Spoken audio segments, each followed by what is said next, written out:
മക്കളെ എല്ലാവർക്കും നമസ്കാരം കേട്ടോ. ഇന്നലെ ഇടിമുഴിക്കൽ മുതൽ നമ്മളെ ഇടിമുഴിക്കൽ ആ പാലത്തിൻ്റെ മുകളിൽ പണി നടക്കണോണ്ട് താഴേക്ക് വെള്ളം വന്നിട്ട് ഭയങ്കര ബുദ്ധിമുട്ട് കഴിഞ്ഞിട്ടും ഫുള്ള് വെള്ളം പൊക്ക കഴിഞ്ഞിട്ട് അവിടെയൊക്കെ വണ്ടിയൊന്നും പോകാൻ പറ്റാത്ത സ്ഥിതിയായിരുന്നു. ബൈക്കുകാരൊക്കെ കുറേ ആൾക്കാരൊക്കെ വീണ് ഭയങ്കര ബുദ്ധിമുട്ടാണ്. റോഡൊക്കെ ഒലിച്ചു പോയി വലിയ ഗട്ടർ പോലെ ആയിട്ടുണ്ടായിരുന്നു.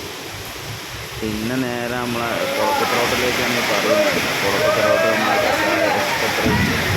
സെൻട്രൽ റോഡൊക്കെ ഭയങ്കര വെള്ളത്തിൽ മുന്നിട്ട് ഒരു പകുതി വെള്ളത്തിൽ അരക്കൊക്കെ വെള്ളം ഉണ്ടായിരുന്നു. ഭയങ്കര ബുദ്ധിമുട്ടായിരുന്നു നേരെ പോകാനൊക്കെ. രാത്രി പണി കഴിഞ്ഞ് വരുന്ന പെണ്ണുങ്ങളും ആണുങ്ങളൊക്കെ ഭയങ്കര ബുദ്ധിമുട്ടിട്ട് നേരെ പോയത്. ഭയങ്കര മഴ ശക്തമായതിൻ്റെ ഭയങ്കര പ്രശ്നമില്ല. KSEB കുറച്ചും കൂടെ കഴിഞ്ഞാൽ വെള്ളത്തിൽ നിന്ന് അത്രയും നല്ല സ്ഥിതി.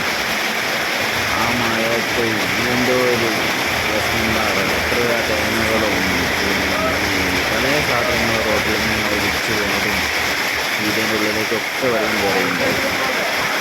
ഭയങ്കര ആൾക്കാർക്ക് നടക്കാനില്ലല്ലോ. വലിയ കാലത്തിങ്ങനെ നമ്മൾ വിടാൻ പോണ സ്ഥിതിയിലേക്കാണ്. ഇതെന്തില്ലേ സെൻട്രലിൻ്റെ റോഡാണ്. അതിലൊന്നും പോകാൻ പറ്റുന്നില്ല. എന്ത് ചെയ്യാനും വീട്ടിലെത്തലിൻ്റെ രീതിയിൽ പോകുന്നു. നേരം വെളുത്തപ്പോൾ സ്ഥിതി വളരെ മാറി. ഫുള്ള് ഒരു തുള്ളി വെള്ളമില്ല. വെള്ളമൊക്കെ ഒലിച്ചു പോയി.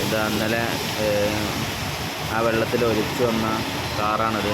ആ തെങ്ങ് തട്ടിയോണ്ട് അവിടെ നിന്ന്, അല്ലെങ്കിൽ കുറച്ചും കൂടെ അങ്ങോട്ട് തോട്ടിലേക്കോ അല്ലെങ്കിൽ ആ ഭാഗത്തേക്കോ എവിടെയെങ്കിലും പോയേനെ. ഇതാണ് ഇന്നലത്തെ മഴ. ഭയങ്കര ഗംഭീരമായിട്ട് പെയ്ത് പൊളി ഇതായിട്ട് എല്ലാവരും ഒന്ന് വീഡിയോ ഷെയർ